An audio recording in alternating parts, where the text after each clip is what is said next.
Check 1 2. Check 1 2. Doesn't test 1 2. No feedback. Test 1 2. Test 1 2. Test test test. Test test test. All right. Test 1 2. Test 1 2. Do you want a light? Sure. Might as well. You got a cigar? Huh? I'm gonna.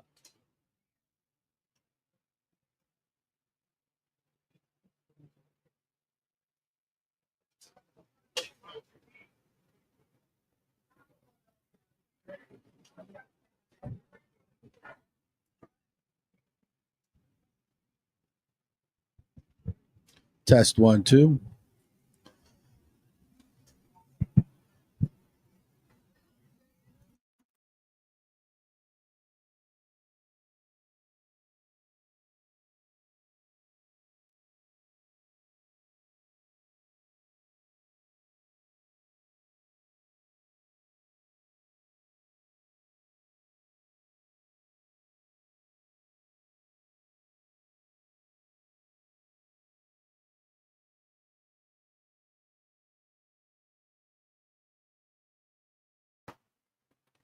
Test 1 2. Riveters remote. JP Peterson show. Lightning pregame. JP Peterson show. Lightning pregame. We got it? You got it? All right. Test is complete. We'll be with you at 6 o'clock.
There's a way to add it.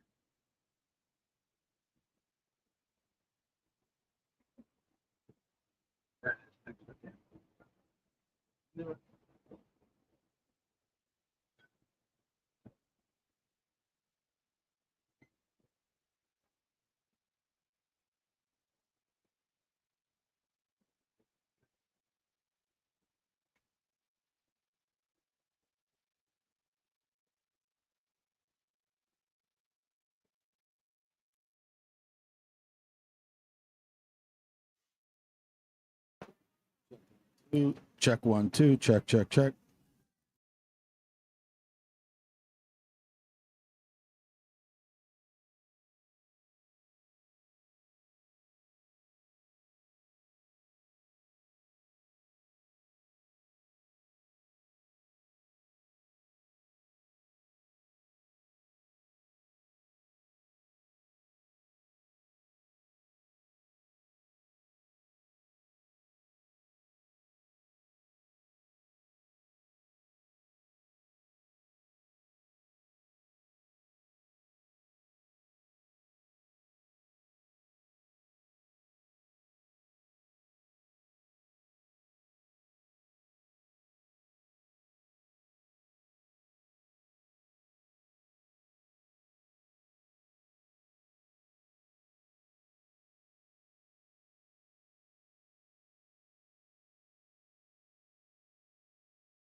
Stand by to launch FanStream Sports. 3, 2, 1. Let's start. Hello, sports fans. Welcome to FanStream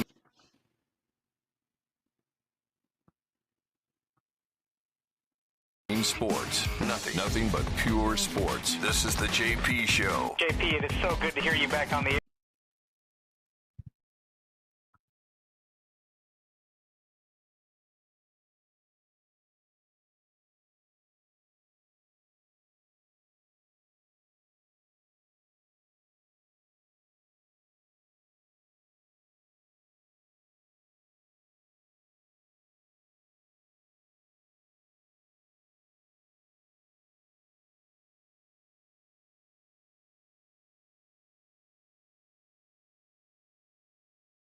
Stand by. Now, here's JP.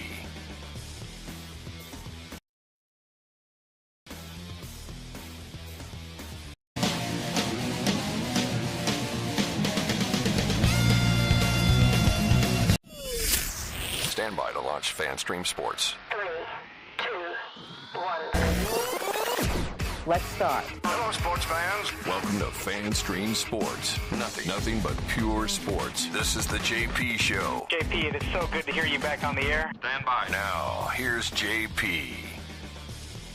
All right, welcome into a special edition of the JP Peterson Show here as we're coming to you live from Riveters. Beautiful day for a Lightning pregame show, absolutely. Hope you guys can hear us as we're going live here on Twitter, on X, on Facebook, and on YouTube.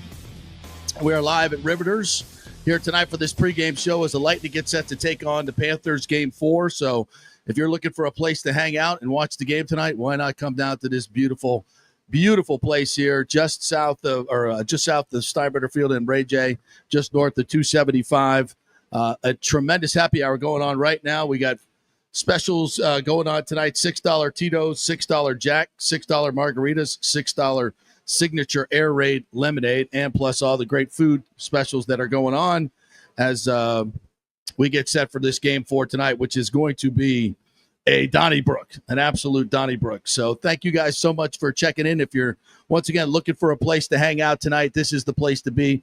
All the great TVs up here. We'll have the audio on full. Great place to watch Lightning games.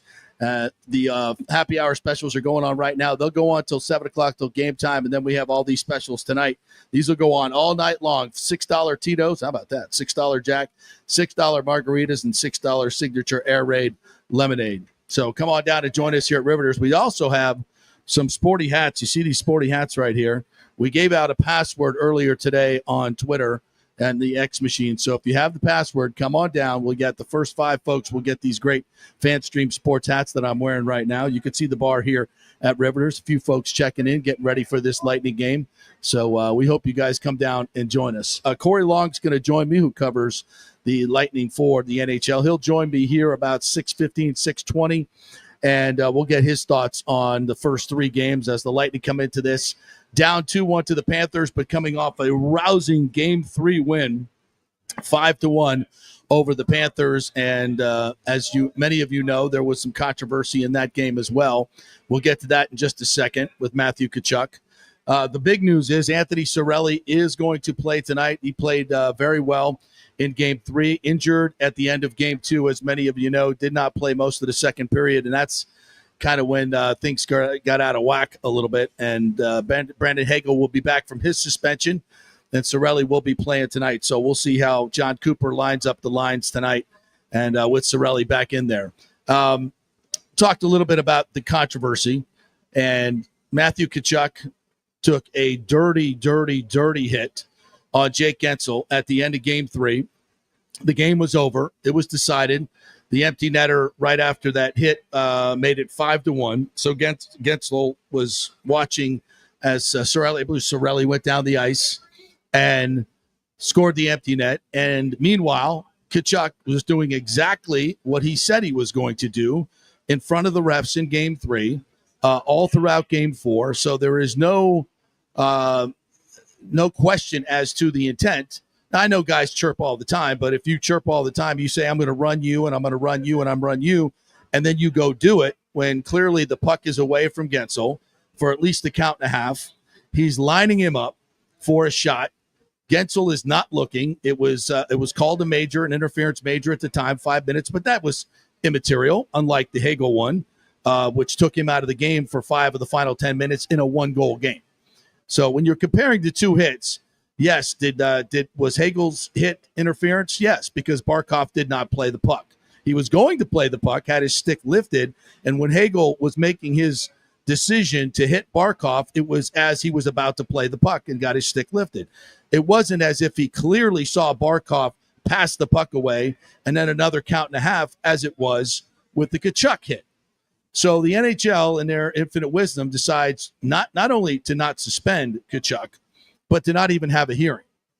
Now, the fact that Colin Campbell's son is the assistant GM at the Panthers, does that have anything to do with it? Probably not, but it's a really bad look for the NHL. A really bad look for the NHL.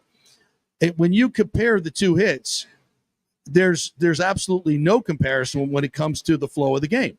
The flow of the game, Hagel's in a 1-goal game trying to make a hit, whereas Tkachuk is clearly just trying to injure Jake Gensel, who has been one of the top Lightning players. So the intent is clear. He made his intent public many times on the ice in front of the referees. He then takes the cheap shot, knowing full well it doesn't matter if he's out on a 5-minute major or not, the game is over. Now, you could say neither one of those was suspendable hits, and I might agree with you on that, because I thought Hagel's was – I don't even think Hagel's was a major. I think Hagel's was 2 minutes. It was an interference. He didn't hit him in the head. Well, he didn't launch. It was Barkov that left his feet, and to me, that was a clean hit. Not a clean hit because he didn't touch the puck. That's interference. Should have been 2 minutes. Brian Engblom, my post-game partner on the Lightning Network, agreed with that as well, as did Dave Randorf, who appeared on our show the next day. So I think a lot of people believe it was definitely a penalty, but not a major. And then suspension worthy, absolutely not. 1,000% absolutely not.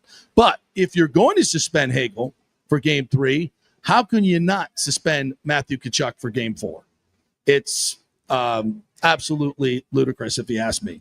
And it's not a good look for the NHL. Absolutely not a good look for the NHL.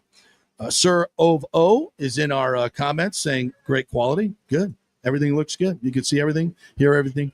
We're very proud of ourselves here. The production intern Emily is here helping me out as well. So thank you very much for helping out with the show. We'll hear from her in a little bit. So that's the setup for this game. Matthew Tkachuk obviously has been a huge story this entire series, with a couple of goals in Game 1, where the Panthers' power play was 3 for 3. Since then, they're 0 for 7. So the Lightning have definitely made the adjustment. And don't forget, in Game 1, that's when Cirelli went out, a key penalty killer. The Lightning were completely out of sorts and just frankly did not play their game and did not show up in Game 1. I mean, as we sit here in this series, there have been 2 games that I expected to see, Game 2 and Game 3. The Lightning lose Game 2 1-0, basically because they did not convert on their opportunities, and the Panthers converted on one of their opportunities on the Nate Schmidt shot from the point. One maybe Vasilevsky would have liked to have back. He wasn't screened on that one, but it turned out to be an absolutely bullet of a shot right under the blocker, and turned out to be a great shot by Schmidt. You give him credit.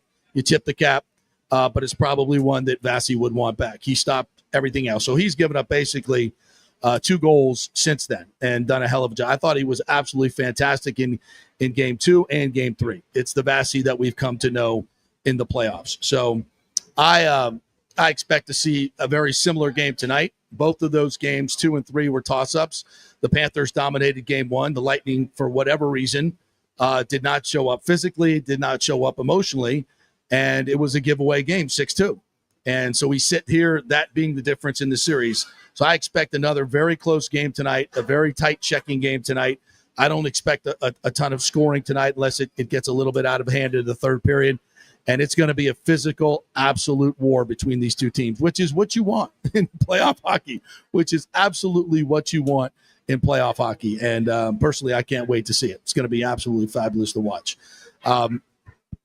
Some other observations from this series. We talked a little bit about the penalty kill with with Sorelli out for 2 of those penalty kills in game 3, I thought Gensel came in, did a fantastic job.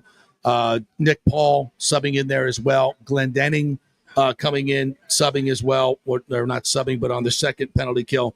Gergensons, all those guys, and obviously Vassie is your best penalty killer. Did an absolutely fantastic job. And and then the power play for the Lightning, that's been a bit of a bugaboo. What's up, ladies? Thanks for coming down. All right, the Lightning fans are showing up. They're showing up here tonight.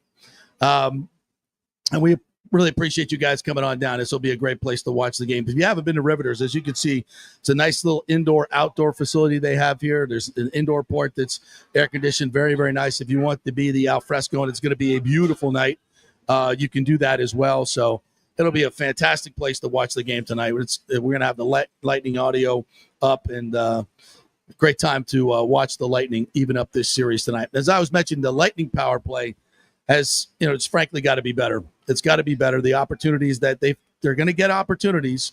We know that the Panthers are an undisciplined team at times. They're going to play physical. They're going to take penalties, and the Lightning have to make them pay. They absolutely have to make them pay, and that I think is going to be a big part of what we see tonight. If the Lightning can convert on those chances, I mean, they had the 5th best power play in the league this year. If they can get their, that kind of production out of their power play, I think they can come back and win this series. But the Panthers have one of the best penalty kills in the game, as you've seen. They are uber aggressive on their penalty kill, and they're really, really good at it. They do not give Kucherov any time and space, no space to breathe. A lot of teams will just kind of cover everybody else up and not let him have any passing lanes whatsoever. The Panthers don't do that. They're going to Kucherov. They will not let him breathe. And it's not just on the power play. Every time he gets the puck, they're targeting him and they're running at him. And it'll be interesting tonight. We saw Hagel and Kachuk go at it in the four nations, right off the drop. Could that happen tonight? Sure. Absolutely, it could happen tonight. And Hagel was skating on the bottom line tonight, or this morning, which was interesting. I was trying to get those. See if I can find this from Eric Erlinson this morning. He had it on his Twitter. And the lines that were skating this morning, because it was a little and Sorelli was out. Sorelli was out this morning, so it was a little different than they would normally have the lines.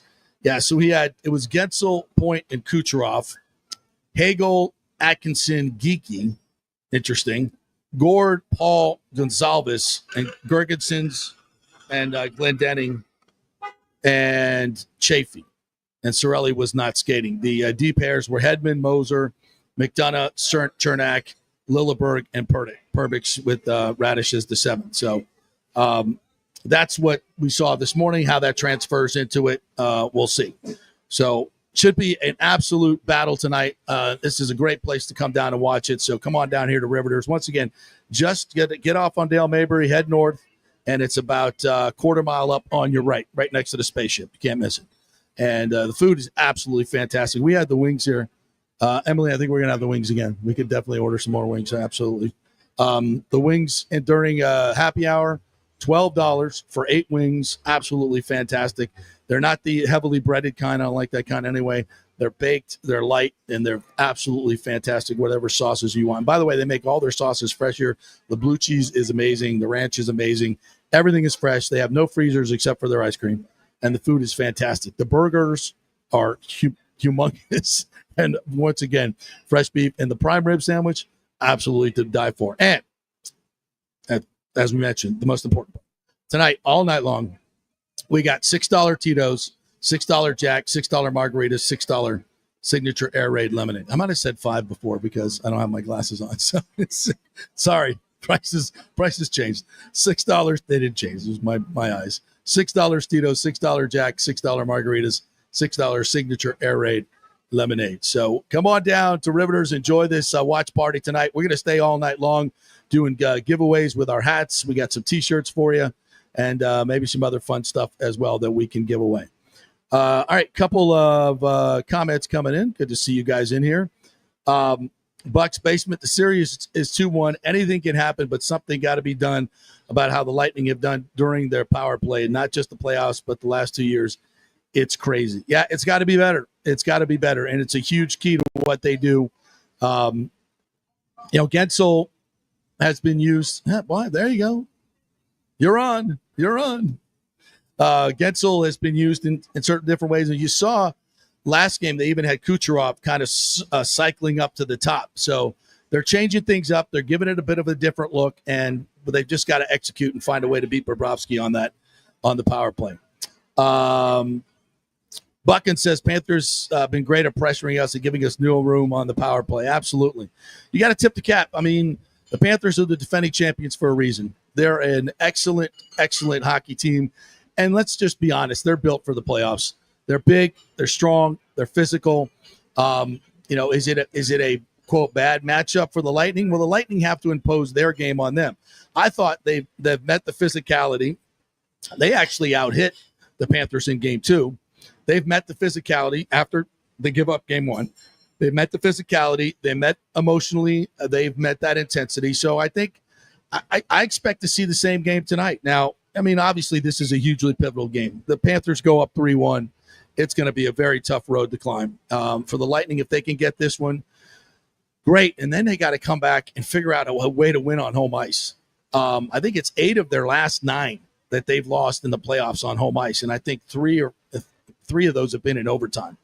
So they've got to find a way to play on home ice and give the fans something to cheer about.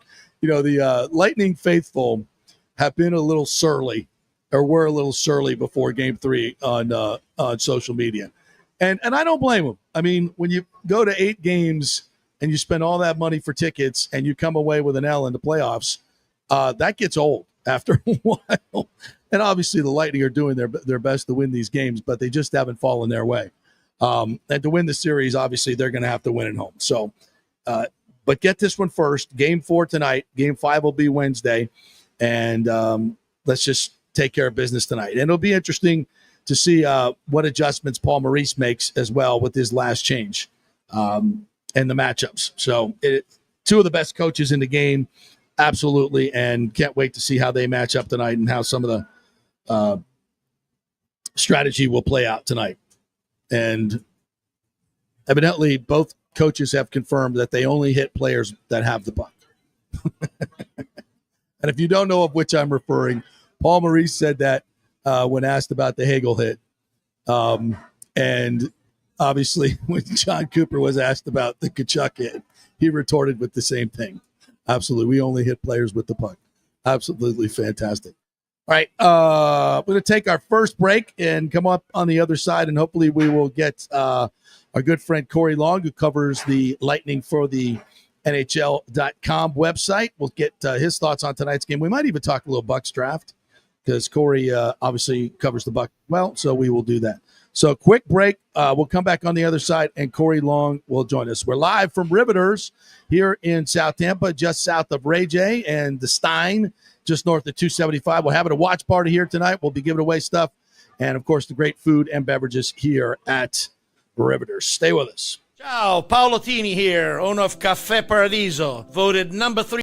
Hey, are you tired and broke from going to those overpriced sports bars with $18 martinis and $20 burgers? Well, head over to Riveters, now the official sports bar and grill of the JP Peterson Show. I love the atmosphere. It's uniquely nostalgic American, recalling the days of Rosie the Riveter. The staff is incredibly friendly and welcoming in a laid-back, casual, indoor-outdoor setting. And check out the reviews, and you'll hear this. Best Reuben sandwich ever. Amazing wings, burgers, and prime rib. The welcome you get when you walk in is incredible. The staff will call you by name. You're not just customers. You're really part of the family. So go say hello to Maha, Taylor, Serena, May, Courtney, Jamie, Christina, Lauren. Tell them JP sent you. This is a real sports bar, and we love our home teams. And they're playing the games on the TVs all the time. You won't have to ask to put the Lightning, the Rays, the Bucks, or the Rowdies on. They do the UFC fights for free, no cover. Big screens and TVs everywhere. It's the place to watch sports in Tampa. Great fresh food, amazing staff, great drinks, insane happy hour, 3 to 7 every day. Race season is here, so make sure you stop by Riveters before or after the game. It's just north of 275 on Dale Mabry, just south of Steinbrenner Field. See you at Riveters. Diamond Days are back at the Gold and Diamond Source, Tampa Bay's largest jewelry superstore. You know, I love Diamond Days because right now you can get up to 20% off all the diamonds in the inventory, including April's birthstone.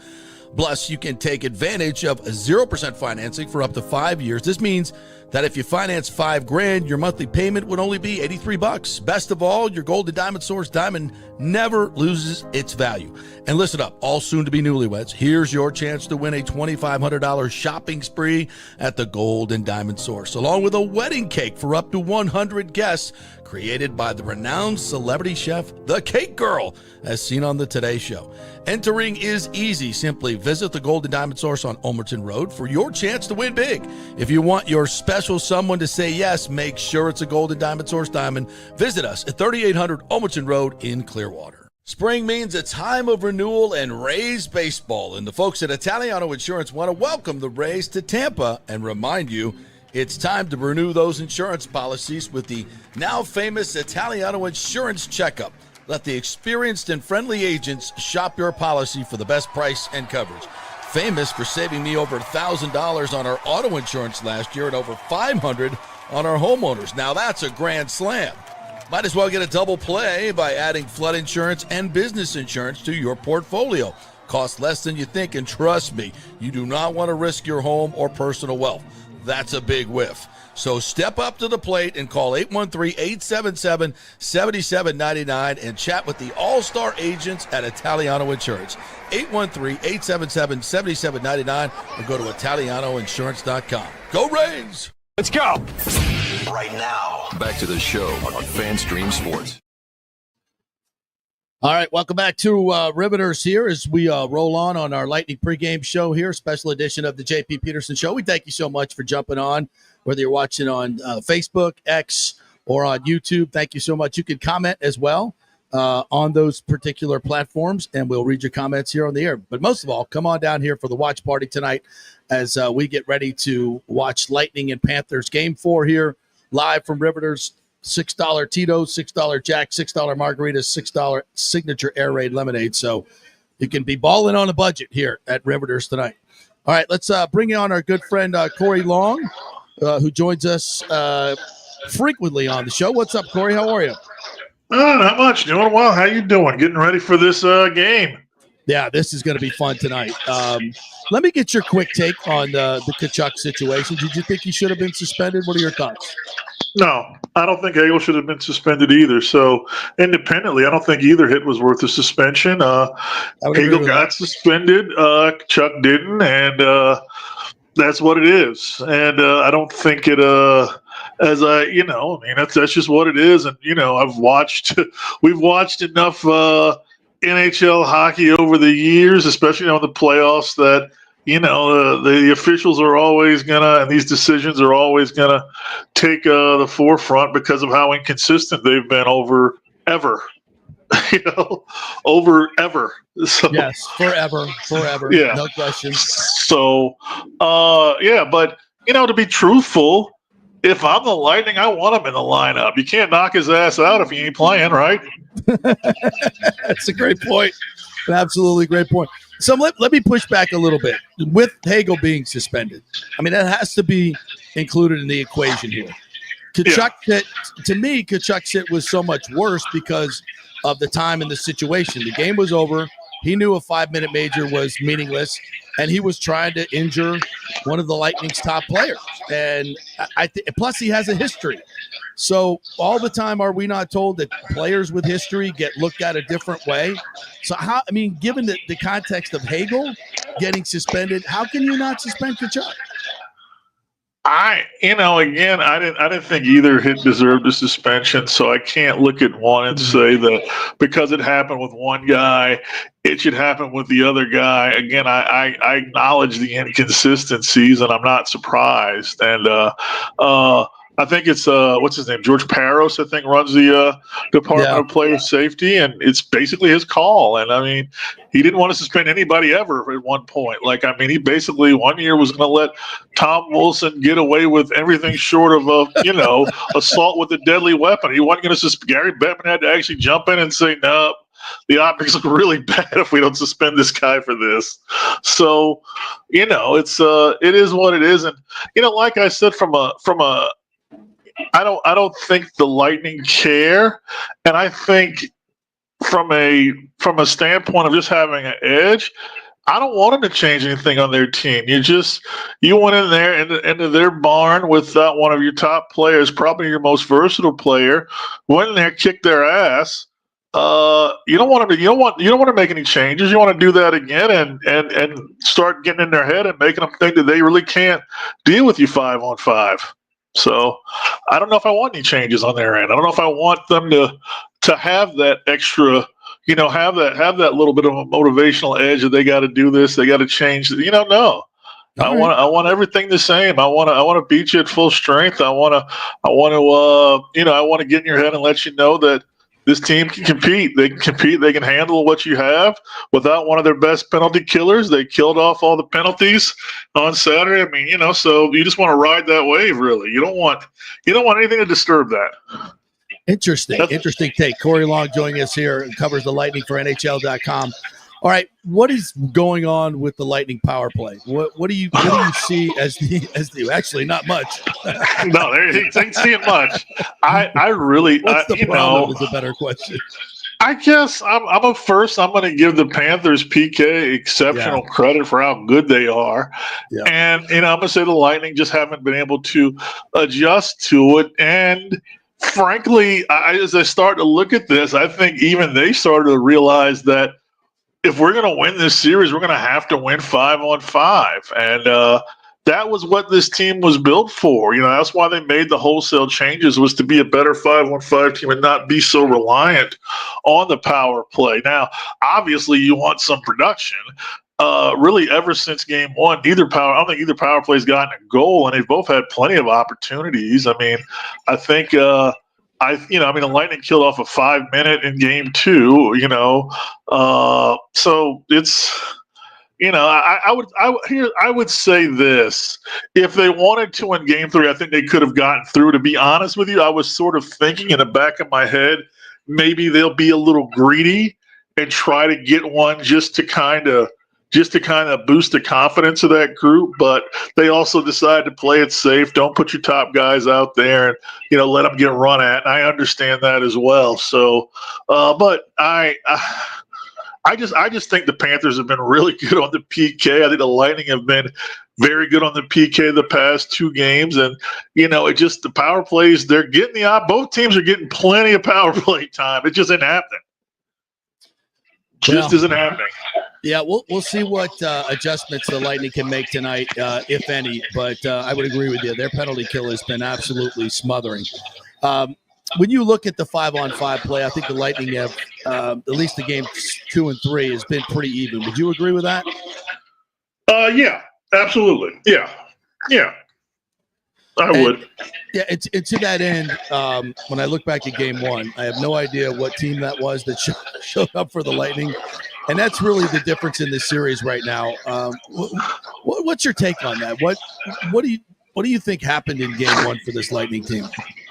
I think in game 1, the Panthers, they only had 16 shots, so they didn't have a ton of traffic, but everything they wanted in terms of getting in front of the net, in terms of getting, Vasilevsky wasn't controlling, the pucks off of saves, so they were getting the rebounds.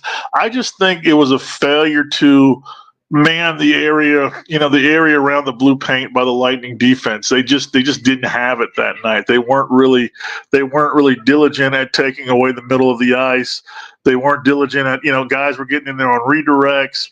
Guys were getting there to get rebounds. It just was a bad defensive performance that night. I mean, there's nothing really else to say. I mean, granted, they gave up a lot of power play goals, but it's there's a lot of I just think they just did not do a good job at taking away the middle of the ice. Yeah. They did a tremendous job of that in game 2.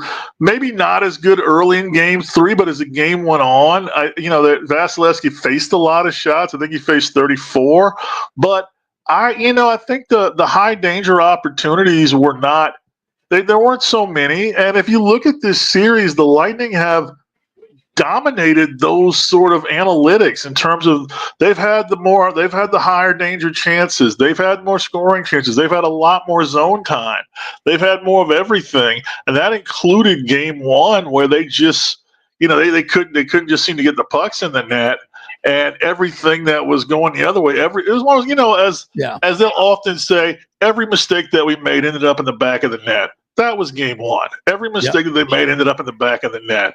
And unfortunately, with game two, a shot that I think Vasilevsky should have had, he wasn't screened from. He didn't make it. And you don't think 4 minutes into the game that's going to be the difference, but it was. Now, if there's one thing they need to stop doing is giving up a goal in the first 5 minutes of the game. That would help a lot. Absolutely. Yeah, let's not continue to just voluntarily go down 1-0 5 minutes in. That would be a good start. I would agree with that. Corey Long joining us here, covers the Lightning for NHL.com. How excited do you think Brendan Hagel's going to be to play tonight? I think he's going to be excited. I'm hopeful. I don't think, and his numbers have been fine, I don't think he's been the same player as he was before the Four Nations tournament. And, I think part of that is maybe he's a little tired. Sometimes, obviously, for a tournament like that, your emotions get ramped up to 11, and the come down can be kind of hard. So maybe just a chance to reset himself mentally, see his team, be able to see, and really, I'm sure he's very proud of his teammates for what they accomplished on Saturday. I'm hoping this was kind of the refresher that he needs to get back to playing the game that he's known for playing. I think he's just been a bit of a step off since Four Nations, and maybe this is going to be a blessing in disguise for him and this team, especially considering they won game 3. So, you couldn't have, I don't think anybody could have picked that. No, I don't think anybody felt great about game 3 going into it without him in there. But, credit to the guys that did play. Mitchell Chafee, I think, has played excellent in games 2 and 3. Gabe Gonzalez, I think, had a great game 3. I don't know. I've heard. I know Geeky and Atkinson were the last two guys on the ice today, so Geeky might draw out. But I love what he brought game 3 in terms of just that energy and taking a guy down and just being in the fight. And whether he plays tonight or not, I think you look at that like, all right, that kid's gonna be all right. He's gonna be all right. He's gonna find his way. He's gonna find his way, and he's gonna be a major contributor on this team for a long time. What are the chances of Hagel and Tkachuk dropping the gloves right off the jump? Just like I think it's going to happen in the first 10 minutes. I would be shocked if it didn't. I would be shocked if it didn't. I think it's going to happen pretty early in the game. I think he's going to be challenged. I don't know if Matthew will take it, but I definitely think he's going to be challenged. He's I don't know that he's one that wants to throw himself out of a game for 5 minutes, but he's going to get challenged tonight pretty early. There's a thought out there that the Lightning maybe don't have the muscle that they've had in the past. Do you think that affects this series? No, I don't see. There was a pretty good hit discrepancy in game 1, but I think physically, I think both teams are pretty even physically for the most part. With Chafee in there, he's a little bigger. He gives you a little bit more size on that bottom 6, so that that helps out a lot. But I think obviously both teams are gonna try to establish the tempo physically, but I don't see the Lightning. I don't think they've gotten pushed around, at least not in the last 2 games. I can't look at them and say they've gotten pushed around. First game, like I said, I thought they just were not getting to the positions they needed to get to. But I haven't seen them get pushed around, and they're not an easy team to push around. Guys are, even guys like Gensel, who's pretty quiet. He's not afraid to get into a mix up, and these guys aren't going to back down. So I'm not worried about that. All right. So you have a prediction for tonight? Yeah. You know what? I rarely make the homer call, you know me, but I like him. I like him. Let's go 4-2. Let's even this thing up. Let's make it a best of 3. I was going to say 3-2, but you'll add the empty netter 4-2. I'll add the empty netter. I'll add the empty net special on the end. All right, so I got to tap into your Bucks knowledge as well because I sit behind you at all the games, watching you work so diligently on your Bucks stories. So, what are your thoughts on this draft?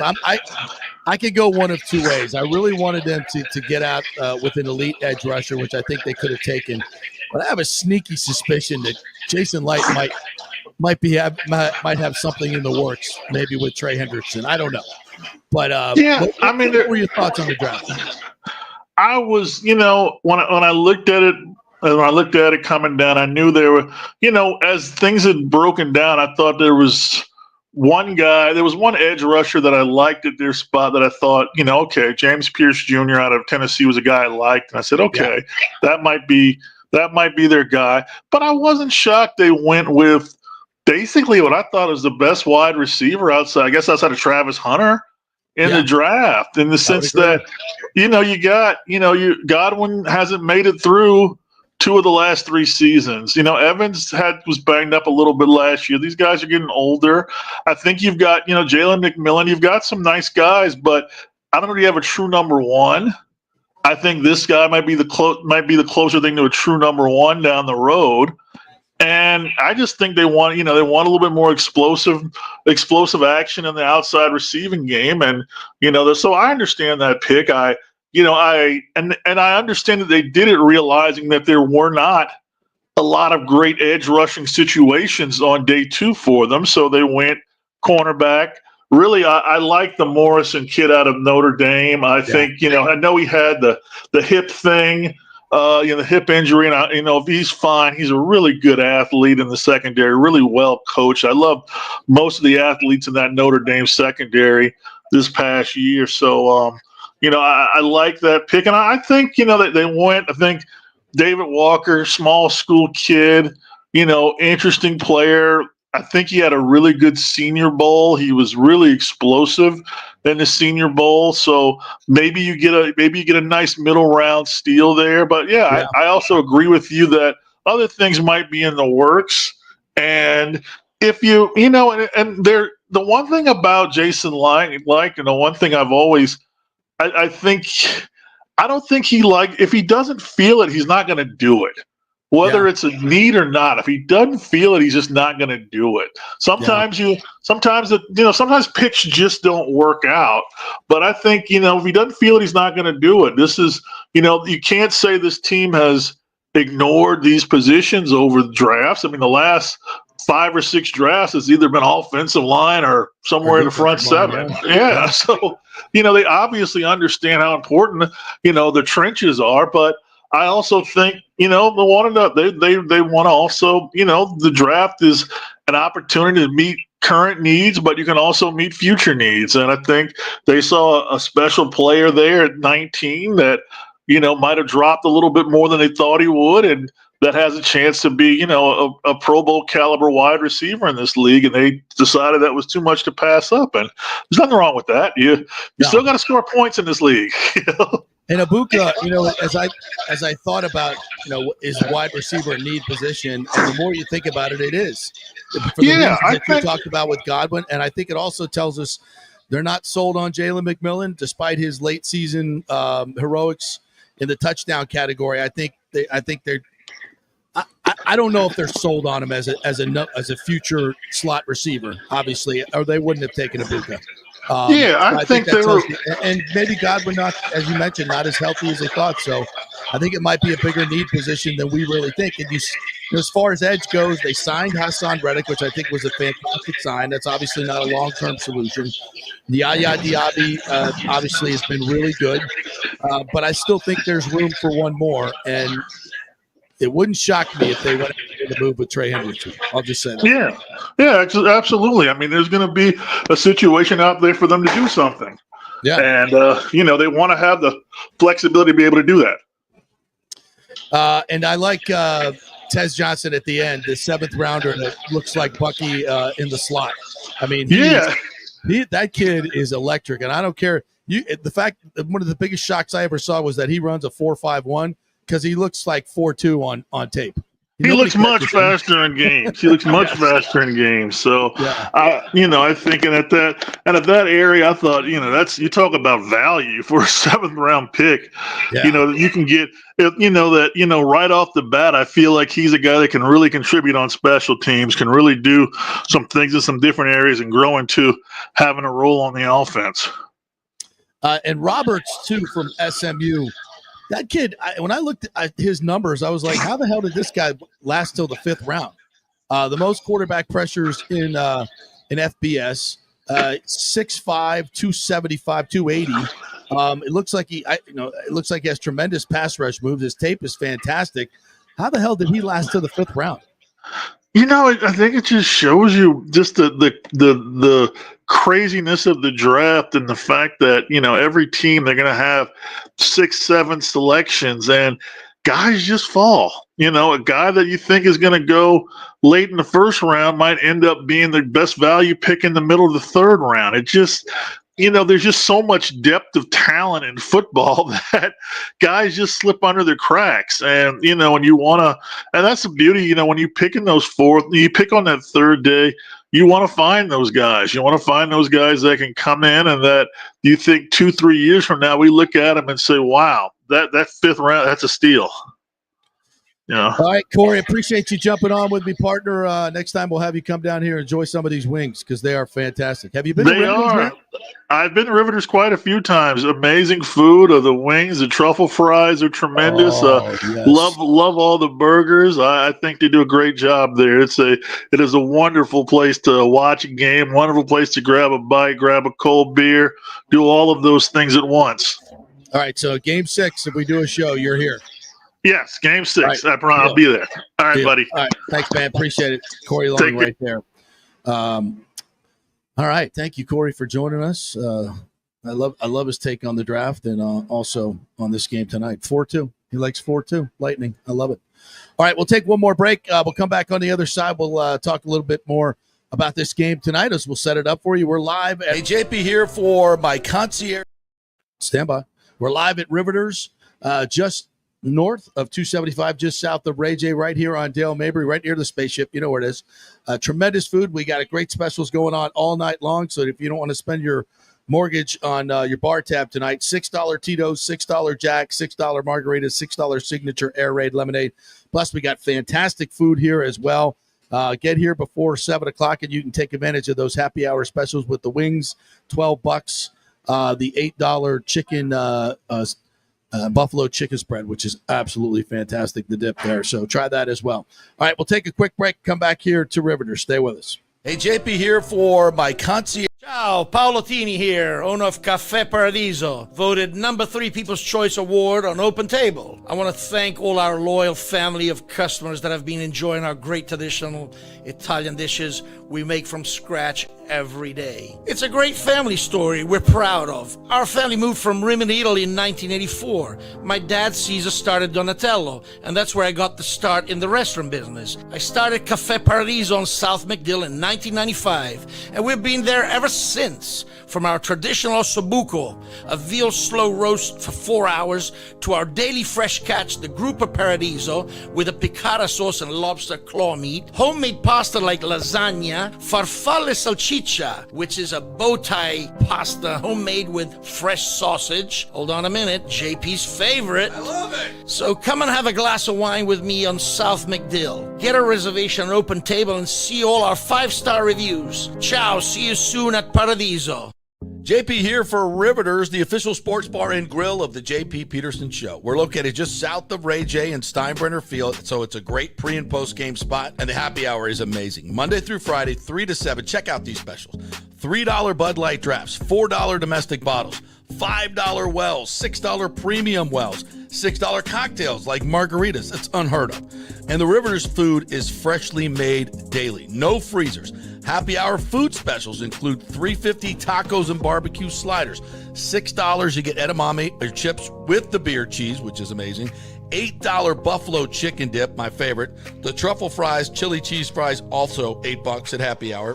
as well as other specials throughout the week, including Taco Tuesdays, you get $3 tacos, and Wing Wednesdays, 7 o'clock to 1 a.m. in the morning, you get our amazing wings, 5 for $5 and $5 wells and wines. That's a good Wednesday night. So if you're tired of the preppy, overpriced generic sports bars, come see the amazing, friendly bartenders and staff at Riveters, where customer service really matters. Riveters, just south of where the Rays and Bucks play. We'll see you there.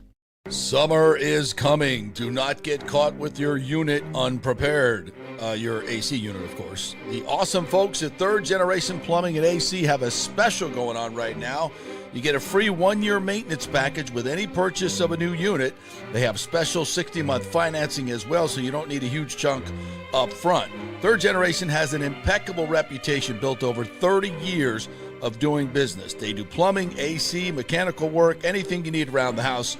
They are trusted folks. Go to the website and read the 5-star reviews.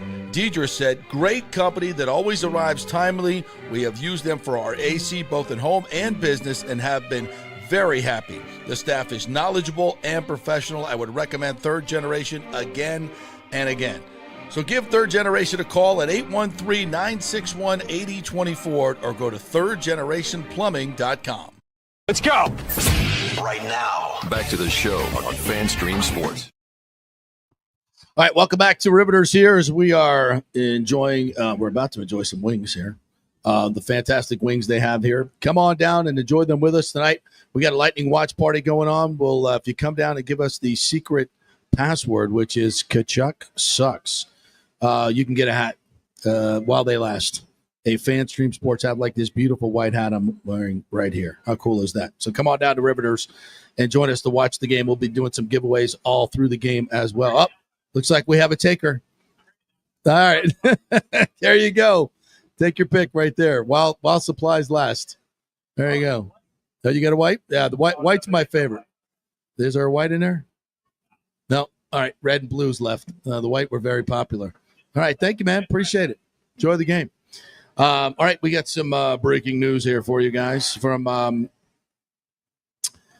Gabby Shirley, my colleague with the Lightning. She just tweeted this out for warm-ups. Geeky and Atkinson not taking part in the line rushes tonight. So it looks like Gensel, Point, Kucherov, Hagel, Sorelli, Gord, Paul, and Gonsalves, Chafee, Glendening, and Gergensons, and then Hedman and Moser, McDonough, Chernak, Perbix, Lilleberg, and Radish. So 11-7 again tonight, and we'll see how Coop mixes the lines with Hagel and Sorelli on that second line. And, Nikita Kucherov had 3 assists in the last game, but I believe it's now been 13 playoff games dating back 3 playoffs since he scored a goal, which your best players got to be your best players in the playoffs. And Kucherov, I think, is starting to find his way. Every one of these playoff series is different. You got to kind of feel your way through it, feel out what the Panthers are going to do. These two teams know each other extremely well. And, if you're being honest, the Panthers have had Kachuk's number. Kucherov's number. They've been extremely physical with him. Every time he gets the puck, it's not just one guy, it's 2 guys, and he's going to get hit. And Kachuk's been chirping at him the entire time. So, it's they're in his kitchen. There's no question about it. And Kucherov has just not been able to get loose. But he's too good of a player to keep down. And I thought in Game 3 he started to make a mark with the 3 assists. The Gensel goal that made it 3-1.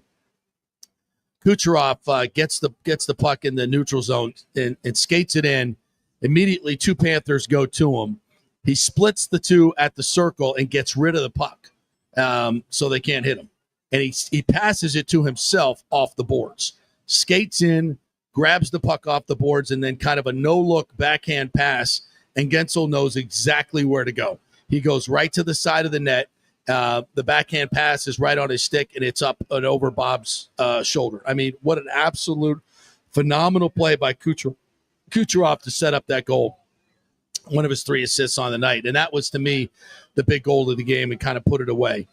Nick Paul scoring as well, getting shots on net. He had a 2-on-1, and he kind of shot at the 5-hole and goes off Bob's skate, and it's in the net. The puck luck has certainly been going the Panthers' way. for most of the series, but that was an opportunity right there that he couldn't pass up. He got the bounce, and they get the goal. And let's just hope Kucherov can get his playmaking going tonight. And the Lightning have not scored the first goal in any of these games, and I would love to see them get out front and not chase the game tonight. So that could be very clutch as well. Once again, don't forget, get on down here. $6 Tito's, $6 Jack, $6 margaritas, $6 signature air raid lemonade. And we're gonna keep the live stream going so you can see what's going on here tonight. I'm gonna pop on in the breaks and kind of give you a little bit of analysis from my vantage point, what's going on in the game. So if you want to, kind of watch on Twitter, YouTube, Facebook, and have us as a dual screen, we'd be happy to do that for you. Intern Emily, you want to jump in here? Add you to the stage. There you are. Sure, why not? Yeah. Thanks for coming down and helping us set up as well. Really appreciate it. Of course. I feel like I need to face away from you for the stream, but face towards you. That's okay. Yeah, either way, either way works. Now you covered FSU for us, and they had a couple of guys drafted. A couple, yes. Yeah, so it's just two. To be exact. Yeah. Not 6 in the first round like you've seen in years past. No, unfortunately not. But it is a win that we had two. And you got to take what you get, I guess. A few signed also after the draft was over, but those two were Azaria Thomas, went 73 overall to the Jets. And the Jets are basically like New York Seminoles at this point because they've got Jordan Travis, of course, at QB. Hopefully at some point we see him in that Jets. Is he going to get a shot? I don't know. We'll see. I heard a little rumor that the Jets sped up his rehab process, and it might have set him off a little bit. So don't know if that's fully true or not. Ooh, our wings are here. Oh, the wings are here. Must be good luck that I joined the show because the wings are here. Absolutely. The wings are here. I can't wait. But we'll be done here in just a few minutes. And we're going to keep the stream up, though, so we can give you some analysis as the night goes on. You can see what's going on here at Riveters, all the fun that's going to be happening. So, and then your buddy Josh Farmer went later on. Josh Farmer went to the Patriots, 137? Yes, 137 overall. So another Patriot over to New England, which makes me happy. I'm a big Pats fan. I gotcha. Good to see him go there. But going back to the Jets, Lawrence Toafili, running back, just signed for a rookie mini camp with the Jets. Nice. So another one going over there. He joins Jermaine Johnson and Derek Nottie as well over with the Jets. So I think Teofili's going to be a good pro. I think he can be a really good third down back for the Jets. I think so too. I think obviously with the offensive line last year, he got set back a little bit, and he had a great career as a Seminole, though. And I think what you saw last year overshadowed what he really can do, put him in a good environment and give him the tools to succeed. I think that he can. So it'll be exciting to see. I think if you're a Florida State fan, it's a stark reality that, and you can go back and look this up. When the Seminoles have been good, I mean, that 2013 team, obviously, every one of those players were either drafted or in a training camp, all their starters. Mm-hmm.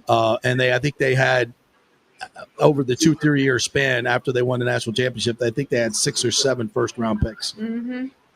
They just haven't had the talent in the last year or so. Obviously, the 13-0 team, there was I think they had 7 or 8 drafted. I think there were 10 actually. 10 total drafted, Mm-hmm. And then a few signed afterwards as well. Yeah, and you look what they're doing in the NFL. Mm-hmm. I mean, that was a hell of a football team, and you could see it by the players that went in, and certainly worthy of the playoff. Do you want to open that can? No, we don't need to renegotiate the snub. I'm still scarred, and I think our head coach is as well. But they just got to do better. They got to do better with talent acquisition, and Norvell needs to step up in the high school recruiting and the transfer portal because having a 4th and a 5th rounder, they ain't going to cut it. No, that ain't going to cut it. Mm-mm. So unfortunately if we're being honest, All right, thanks again for stopping in. Go Knowles, as always. You can go dig into the wings now. It's just like I'm just here for the wings anyway. Absolutely. All right, so we're a couple of minutes from puck drop here as the Lightning and the Panthers get ready for Game 4 in what should be one hell of a war. I mean, it's 2-1 right now, Panthers. The Lightning desperately hoping to even things up tonight. Also tonight, we'll have the Avalanche and the Stars. This series tied at 2. Stars are back at home for Game 5 tonight in a very, very competitive series where I think Dallas has won a couple of games in overtime. Siler Sagan with an overtime goal, Wyatt Johnson as well. And then tomorrow we get the other 4 series, Senators, Maple Leafs. Toronto leads that series 3-1. So that's Game 5, and that's back in Toronto as they're looking to close out in 5. Game 5 tomorrow, Devils and Hurricanes. Carolina can also close that one out at home as they lead that series 3-1. The Golden Knights came back and won that game. They were about to go down 3-1 in Minnesota, but they came back and won that game. So this series is now all tied at 2. Game 5 tonight at tomorrow night at 9:30 in Vegas, baby. So that series tied at 2. And then at 10 o'clock tomorrow night, Game 5, Oilers and Kings, that series tied at 2. So the Lightning trying to keep it competitive at 2-2, and like some of these other series, trying to avoid the 3-1 lead as Toronto and the Hurricanes have really looked good in the series. Of course, the Devils have been absolutely decimated. Toronto also has looked really good, and will they be able to? They've had a hard time closing out series, so that has been their issue. But tonight it will be the Lightning and the Panthers. 7:08, I think, is the actual putt drop tonight.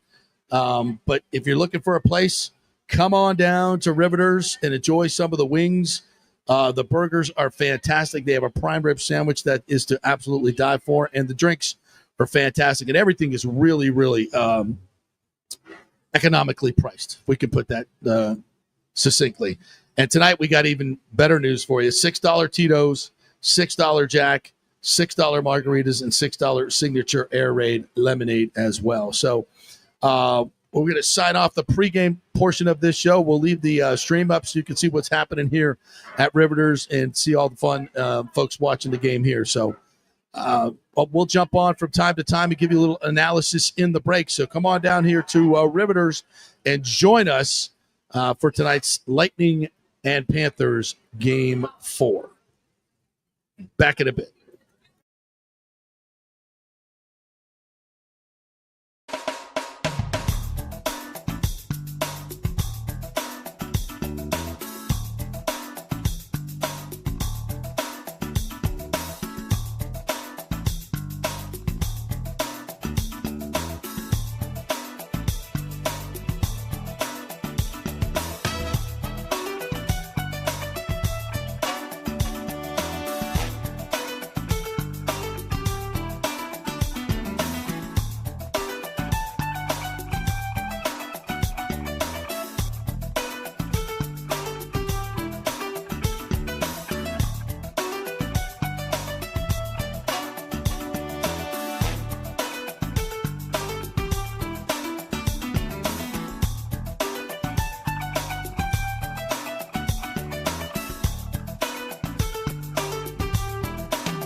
Well, nothing after the first period, and shots are even at 6. Panthers are out hitting the Lightning 18-9, doubling them up on hits, which was more like the first period. By the way, JP Peterson here, coming to you live from Riveters. Our watch party going on right now. The Bolts 0 for 1 on the power play, as are the Panthers 0 for 1 on the power play. Stats are pretty even. Bolts could not get a single shot on their power play. Actually got more shots on their penalty kill than they did on their power play. So, tight checking game, as we expected. Bolts on the road. Whoever can get this first goal and make the other team chase it will have a huge advantage tonight. The Bolts have not scored first in any of these games, so hopefully they can get that first goal.